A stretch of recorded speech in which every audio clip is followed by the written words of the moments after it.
अस्सलाम वालेकुम नाजरीन, मैं हूं मोहम्मद अब्दुल हकीम। 7H न्यूज में आपका इस्तकबाल है। आम आदमी पार्टी के leader MM Hussain, B Ramu Goud, B Satyanarayana, A Babu Mohammed Jani ने मिलकर एक प्रेस मीट रखते हुए ये कहा कि तेलंगाना में इंतखाबात बहुत जल्द होंगे। आइए देखते हैं सैयद अहमद की ये रिपोर्ट। आज पूरे तेलंगाना आवाम को ये समझना चाहिए, बार बार KTR साहब दिल्ली क्यों जा रहे हैं, महीने में एक बार दो बार। अब लास्ट टाइम पे जो ये महीने में गए उन्होंने जाके जो है ना BJP से हाथ मिला के आने के बाद ये डिक्लेयर करे BJP, मोदी जी बोले होंगे एक रैली करो, मीटिंग करो, कुछ लोगों को जमा करो, तो इन्होंने बोल दिया कि 25 लाख लोग पूरे तेलंगाना से मैं जमा करूँगा। आज उनको एहसास होगा कि वहाँ पे 25 लाख की जगह कितने लोग आए थे, सारे तेलंगाना को, सारी दुनिया को पता चल गया। तो ये 4 साल से तेलंगाना को, बंगारम तेलंगाना को बोल के पूरा एक बिजनेसमैन का तेलंगाना बना के पूरे हैदराबाद, सिकंदराबाद पूरा कंप्लीटली तेलंगाना को लूट लिया इन्होंने। और इनके सहयोगी साथियाँ जो MIM साथ में BJP जो स्टेट को चला रहे हैं, ये तीनों की मदद से ये लोग पूरे तेलंगाना को लूट के अब ये समझिए, अब तेलंगाना आवाम से मेरा एक रिक्वेस्ट है, मेरे भाइयों मेरे बहन से, कि आप जो है ना जब वोट डालेंगे TRS को, तो ये समझना कि आप BJP को वोट डाल रहे हैं, क्योंकि इनके 15 MP को ऑलरेडी दिल्ली में समर्थन कर चुके हैं इन्होंने। तो हम ये रिक्वेस्ट करना चाह रहे हैं तेलंगाना पीपल से, आवाम से, कि जो है ना आप तेलंगाना से आज A to Z में KCR साहब फेल हो चुके हैं, तेलंगाना गवर्नमेंट टोटली फेल हो गई।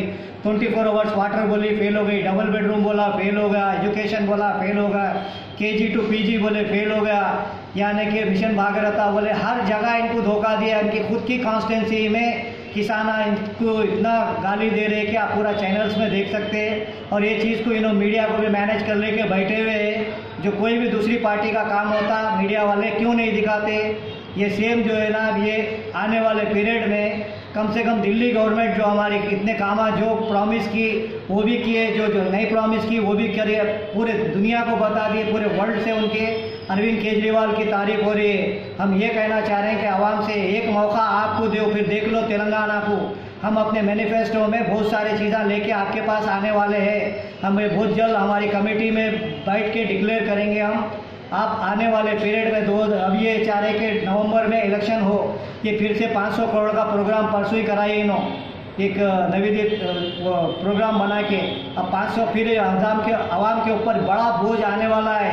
तेलंगाना के अम्मा भाई बहन ये समझ लीजिए कि फिर से आपको लाइट का बिल, नल का बिल, घर का टैक्स, कुछ तो भी एक ऐसी चीज़ें बढ़ा देंगे पेट्रोल पे, डीजल पे, कि हमारे को 70 साल से जिस तरह से ये बड़े बड़े पार्टियां हमको गरीब करके रखे हैं, आज हम दूसरे देश के मुकाबले हमारा इंडिया गरीब क्यों होते जा रहा है, डे बाई डे गरीब क्यों हो रहा है। एजुकेशन में हम लोग हर चीज़ में बिछड़े हुए गरीब होते जा रहे हैं। मेरा कहने का मतलब ये है कि मेरी आवाज़ को आप दिल से बोल रहा हूँ, सुन लीजिए आप। और अभी KCR साहब को ये पूरा यकीन हो चुका है कि 2019 में नहीं जीतते, इसलिए इन्होंने अपना डिज़ोल्व कर दे के, इस्तीफा दे के उन्होंने ये डिक्लेयर करे कि भाई मैं 2 नवंबर में फिर से जो है ना, अगर मैं ठहरा तो जीत जाऊंगा, दूसरे पार्टियों को प्रचार का मौका ना मिले।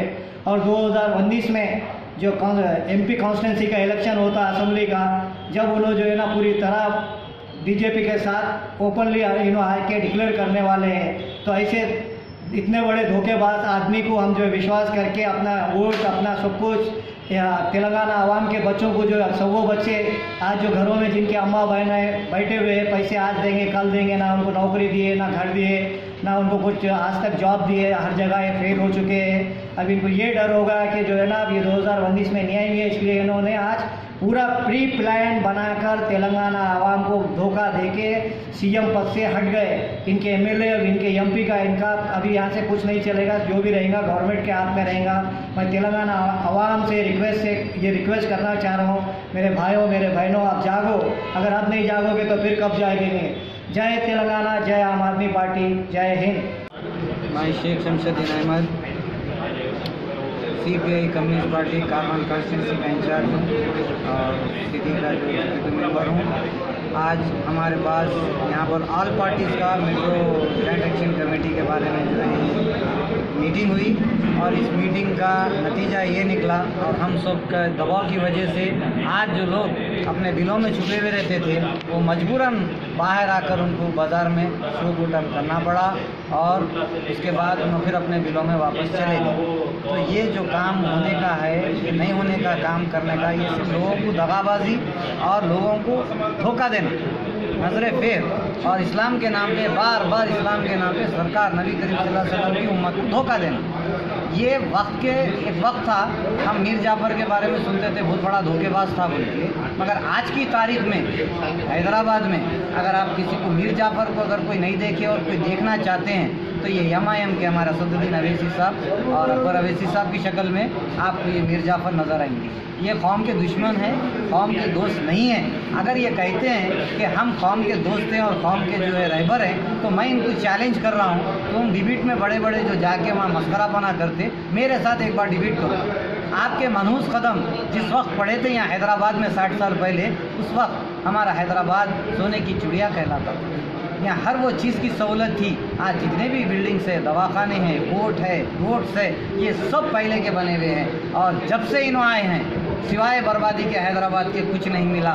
आज बर्बाद होते होते ये लोग दीमक की तरह हमारे जो हैदराबाद को फोकस कर दिए हैं, कचरे का ढेर बना दिए हैं। 4 मीनार बस डिपो जाके देखो, मेरे गोलकुंडा किले में आके देखो, मोती दरवाज़ा 400 साल पुराना जो दरवाज़ा है, वहाँ पर कचरे का ढेर बनाए, सुबह शाम मासूम बच्चे उसमें से आना था। और हैदराबाद की पुराने दवाखाने जाके देखिए आप, उनका कब्रस्तान के जैसे बन गए हैं, कब्रस्तान तबाह हो गए हैं। और जो है जो चीज़ नहीं थी, जहाँ पर कोई नाम दूसरे मज़हब की नहीं थी, इनकी क़यादत में, इनकी जो है सरपरस्ती में बनाई गई हैं। तो मैं ये पूछना चाहता हूँ कि अगर आप वाकई में नबी करीम सल्लल्लाहु अलैहि वसल्लम की उम्मती हैं और आप सरकार का वास्ता दे के बात कर रहे हैं, तो मैं भी असदुद्दीन अवैसी, अकबर अवैसी और उनके सारे कारकुनों को अल्लाह और रसूल नबी करीम सल्लल्लाहु अलैहि वसल्लम का वास्ता दे के तुमसे सवाल कर रहा हूँ कि तुमने क्या नेकी करी। तुम 300 स्कूल बंद कराए, सरकारी स्कूल बंद कराए।